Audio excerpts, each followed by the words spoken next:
Hello दोस्तों, स्वागत है आपका डीजी स्टडी पे। आपका नया chapter heredity and evolution NCERT का 9 चैप्टर है ये। पहले हम बात करेंगे हेरिडिटी क्या होता है, इवोल्यूशन क्या होता है, इन सब के बारे में बात करेंगे इसे डिटेल में। उससे पहले बात करते हैं कि branch of science that deal with heredity variation. जो हेरिडिटी है उसको डील कौन सा करता है? एक ब्रांच होता है हमारा बायोलॉजी का, जिसे बोलते हैं जेनेटिक्स। ये बायोलॉजी साइंस का ब्रांच है।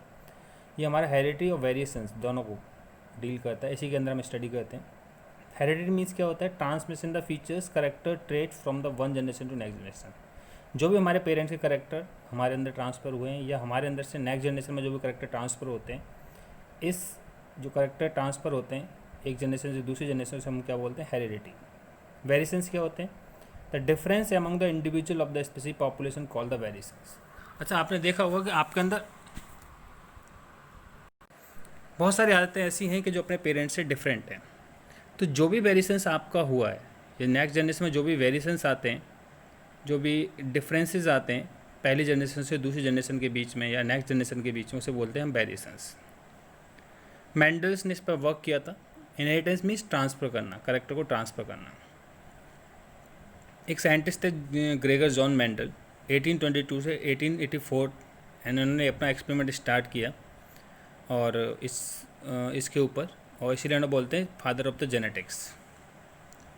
इन्होंने एक प्लांट सेलेक्ट किया था पाइसम सटाइबम गार्डन पी, मेंडल ने, और इसके बहुत सारे करेक्टर पर उन्होंने स्टडी किया। 7 करेक्टर पर स्टडी किया, ये दे रखे हैं आपके। कुछ करेक्टर्स इसमें डोमिनेंट होते हैं, कुछ कैसे होते हैं? रिसेसिव होते हैं। डोमिनेंट करेक्टर कौन से होते हैं? जो करेक्टर हमारे नेक्स्ट जनरेशन में शो होते हैं उन्हें डोमिनेंट करेक्टर बोलते हैं, और जो शो नहीं होते उसे हम रिसेसिव करेक्टर बोलते हैं। इन्होंने फ्लावर का कलर लिया था purple and white, flower position axial and terminal, seed colour yellow and green, seed shape round and wrinkle, pod shape inflated and constructed, pod का colour green and yellow, height of the plant tall and dwarf. 7 contrasting character लिए थे उन्होंने garden pea के, और उन्होंने अपने 2 experiment किए, आपके सब्जेक्ट में 2 दिए, मोनोहाइब्रिड क्रॉस और डाईहाइब्रिड क्रॉस। मोनोहाइब्रिड क्रॉस में उन्होंने एक सिंगल करेक्टर को लिया और उसको करेक्टर लेने के बाद उस पर क्रॉस कराया। क्रॉस कराने के बाद देखा कि उसमें क्या करेक्टर निकल के आते हैं। उन्होंने एक टॉल प्लांट लिया, एक शॉर्ट प्लांट लिया, और दोनों ही प्लांट्स पे जब उन्होंने क्रॉस कराया, टॉल प्लांट को उन्होंने टी से रिप्रेजेंट किया, कैपिटल टी से, और स्मॉल प्लांट को उन्होंने स्मॉल टी से रिप्रेजेंट किया, मतलब ड्वार्फ प्लांट को। क्रॉस कराने के बाद देखा उन्होंने कि फर्स्ट जनरेशन में जो रेशियो निकल के आता है फिनोटाइप और जीनोटाइप। फिनोटाइप रेशियो होता है फिजिकली अपीयरेंस के बेसिस पे देखते हैं, उसे फिनोटाइप बोलते हैं। और जीनोटाइप रेशियो होता है, जो फिनोटाइपिक जहाँ लिखा हुआ है वहाँ जीनोटाइपिक होगा, ये रॉन्ग है इधर, ये लिखा हुआ है ना फिनोटाइपिक, यहाँ होगा हमारा जीनोटाइपिक।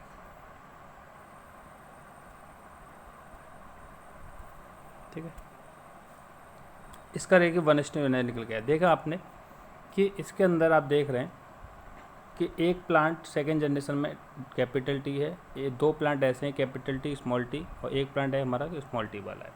तो ये 1:2:1 आया। ये तो जेनेटिकली है, जब हम जीन्स के बारे में स्टडी करते हैं। वही अगर हम उसके फिनोटाइपिकली देखें तो 3 प्लांट ऐसे हैं, क्योंकि इनके अंदर डोमिनेंट करेक्टर कैपिटल टी दे रखा है, तो 3 प्लांट कैसे होंगे? हमारे टॉल होंगे, और एक प्लांट कैसा होगा? हमारा प्योर ड्वार्फ होगा। तो बाहर से देखें तो ये 3 टॉल, तो फिनोटाइपिकली इसका रेशियो कितना निकल के आएगा? 3:1, और जेनेटिकली इसका रेशियो निकल गया 1:2:1। तो ये था हमारा मोनोहाइब्रिड क्रॉस इसका। अब इसमें कुछ टर्मिनोलॉजी और भी हमारी यूज होती है।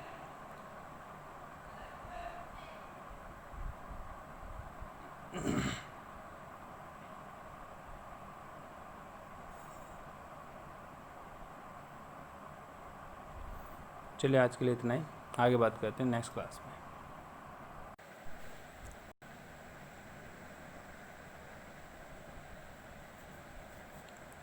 हेलो स्टूडेंट्स, आज आपका नया चैप्टर स्टार्ट करते हैं हेरिडिटी एंड इवोल्यूशन।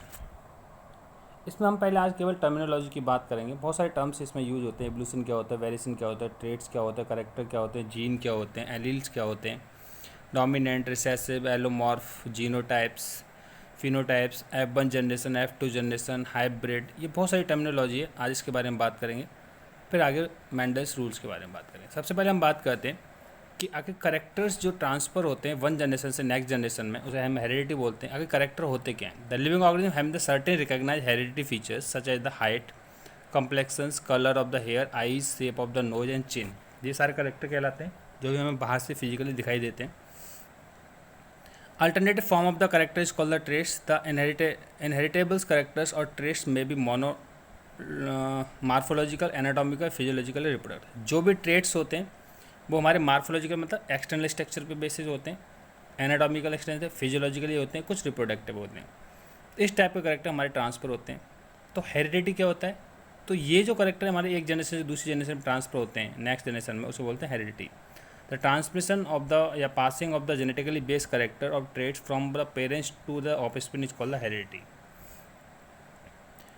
वेरिएशंस, जो भी हमारे एक जनरेशन से दूसरी जनरेशन में हमारे अंदर जो चेंजेस दिखाई देते हैं उन्हें वेरिएशंस बोलते हैं। और वो जब चेंजेस परमानेंट हो जाते हैं तो उसको बोलते हैं इवोल्यूशन। और नई स्पीसीज का फॉर्मेशन कर देते तो उसे बोला जाता है इवोल्यूशन।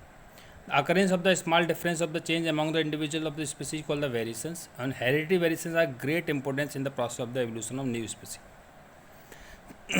रिप्रोडक्शन दो टाइप का होता है, आप पढ़ चुके हैं। ये सेक्सुअल रिप्रोडक्शन है, सेक्सुअल रिप्रोडक्शन जीन डीएनए के अंदर होती है, डीऑक्सीराइबोन्यूक्लिक एसिड के अंदर होती है जीन्स, जो सेगमेंट्स के अंदर पाई जाती है। जो हेरिडिटरी करेक्टर होते हैं, जो क्रोमोसोम्स के अंदर डीएनए होता है, डीएनए के अंदर क्या होता है? जीन होता है, जो करेक्टर को हमारा ट्रांसफ़र करने में हेल्प करती है, या जिसके थ्रू करेक्टर हमारे ट्रांसफ़र होते हैं। Every gene has a two alternate form, each of these which are the different effect of the organism. These individual form of the called alleles. तो दो एलिल्स क्या होता है कि पेयर ऑफ द जीन्स, अगर chromosomes के ऊपर दो पेयर्स, जो पेयर्स के रूप में जो जीन्स पाई जाती है उन्हें बोलते हैं हम allele. For example pea plants की अगर हम बात करें, स्टेम इसका height and contract by the two allele, they are tallness और द ड्वार्फनेस। जैसे अगर हम हाइट की बात करें, कोई प्लांट लंबा है तो दूसरा करेक्टर इसका कौन सा होगा? ड्वार्फ। या तो प्लांट लंबा होगा या ड्वार्फ होगा, तो ये दोनों कॉन्ट्रैक्टिंग करेक्टर जो एक दूसरे के अपोजिट करेक्टर होते हैं उन्हें क्या बोलते हैं? हम allele. Of the two alleles एक करेक्टर उसमें डोमिनेंट होगा और एक कैसा होगा? रिसेसिव। डोमिनेंट करेक्टर कौन सा होता है? जो करेक्टर शो होता है नेक्स्ट जनरेशन में उसे डोमिनेंट करेक्टर बोलते हैं, और जो शो नहीं होता नेक्स्ट जनरेशन उसे रिसेसिव करेक्टर बोलते हैं। Contracting pair of the allele is called the allelomorph. दोनों का कॉन्ट्रैक्टिंग करेक्टर क्या बोलता है? हमारा एलेलोमॉर्फ कहलाता है। Genotype, the genetic constituent, genetically जो उनके अंदर जो जिससे बने होते हैं उसे जीनोटाइप बोलते हैं। और जैसे हम कैपिटल टी लेते हैं, इसमें कैपिटल टी स्मॉल टी है, तो इसका जीनोटाइप क्या होगा? Capital T. और इसका जीनोटाइप क्या होगा? इस capital T and small T. मतलब कहने का मतलब ये प्रॉपर टॉल प्लांट होगा, ये टॉल तो है लेकिन इसके अंदर ड्वार्फ का करेक्टर भी पाया जा रहा है। फिनोटाइप की बात करें तो हमारे फिजिकल अपीयरेंस के बेसिस पे जो करेक्टर हमें दिखाई देते हैं बाहर से हम जब देखते हैं उसको, तो फिनोटाइप कहलाता है। जैसे कोई टॉल है, ड्वार्फ है, ये फिनोटाइप है, बाहर से दिख रहा है। When the two parents are the cross and produce the progeny is called the first generation. और वो जनरेशन जब आपस में क्रॉस करती है उसी जनरेशन नेक्स्ट जनरेशन, तो उसको बोलते हैं F2 generation. And the new plants result from the cross the different variation of the plant known as the hybrid. दो प्लांट आपस में क्रॉस करने के बाद जो नई जनरेशन का फॉर्मेशन करते हैं उसके अंदर दोनों टाइप के करेक्टर पाए जाते हैं, उसे क्या बोलते हैं? हम हाइब्रिड। पढ़ना इसको एक बार, और आगे की हम बात करेंगे नेक्स्ट रूल्स और इम्पोर्टेंस ट्रेट्स के बारे में। तो ये कुछ इंपॉर्टेंस थे। Thank you for the watching.